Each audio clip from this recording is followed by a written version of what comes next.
అనంతపురంలో ఆ నలుగురు కేవలం పార్టీ పొలిటీషియన్లు మాత్రమే. ఎన్నికల ముందు హడావిడి చేస్తారు. ఎన్నికలు అయ్యాక కనీసం ముఖం కూడా చూపించారు. బీఫామ్ తీసుకునే వరకు ముఖాన్ని చూపిస్తారు. ఫలితాల అనంతరం గెలిచినా ఓడినా పత్తా లేకుండా పోతున్నారు. ఇంతకు అనంతపురంలో ఆ నలుగురు పార్టీ పొలిటీషియన్లు ఎవరు? Watch the story.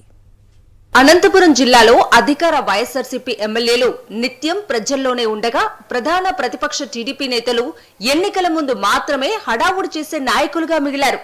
గత 2.5 ఏళ్లలో వైఎస్ఆర్సీపీ పార్టీ నేతలు మాత్రం ప్రతి గడపకు తిరుగుతూ ప్రజల సమస్యలు తెలుసుకుంటున్నారు.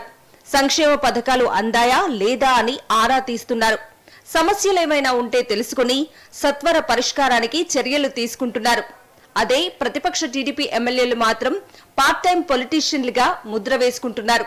మరికొందరైతే సీజన్లో వచ్చిపోయే వలస పక్షులేనంటే ఆశ్చర్యపోనక్కర్లేదు. దీంతో టీడీపీ అంటే టెంపరరీ డెలిగేట్స్ ఇన్ పార్టీగా ప్రజలు అభిప్రాయపడుతున్నారు. Asmith Reddy care of Hyderabad. తాడిపత్రిలో తెలుగుదేశం పార్టీ నుంచి జేసీ అస్మిత్ రెడ్డి 2019లో పోటీ చేసి ఓడిపోయారు. ఆ తర్వాత ఆయన హైదరాబాద్కే పరిమితమయ్యారు. 6 నెలలకొకసారి తాడిపత్రికి వచ్చిపోవటం తప్ప ప్రజలను పట్టించుకున్న పాపాన పోలేదు. ఎన్నికలు సమీపిస్తుండటంతో ఇప్పుడు నియోజకవర్గంలోకి వచ్చి ఊరూరా కలియదిరుగుతున్నారు. హిందూపురం నుంచి 2 పర్యాయాలు ఎమ్మెల్యేగా గెలిచిన నందమూరి బాలకృష్ణ ఏడాదికోసారి వస్తే చాలా గొప్ప అని నియోజకవర్గ ప్రజలు అంటున్నారు. ఎన్టీఆర్ మీద ప్రేమతో బాలయ్యను గెలిపిస్తే ఆయన ఇక్కడికి ఎప్పుడూ రావటం లేదు. ఇక్కడ ఆయన పియ్యలదే పెత్తనమని ప్రజలు ఆక్షేపిస్తున్నారు.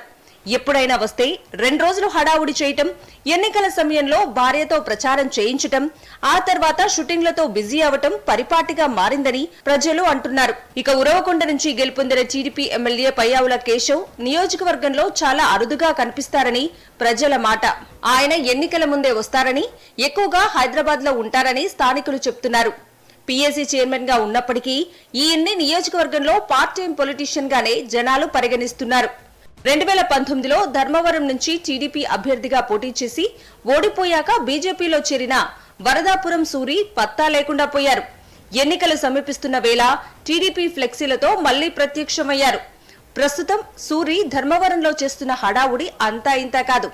అసలు ఈయన బీజేపీలో ఉన్నారా, టీడీపీలో ఉన్నారా అన్న ధర్మ సందేహంలో ధర్మవరం నియోజకవర్గ ప్రజలు సతమతమవుతున్నారు.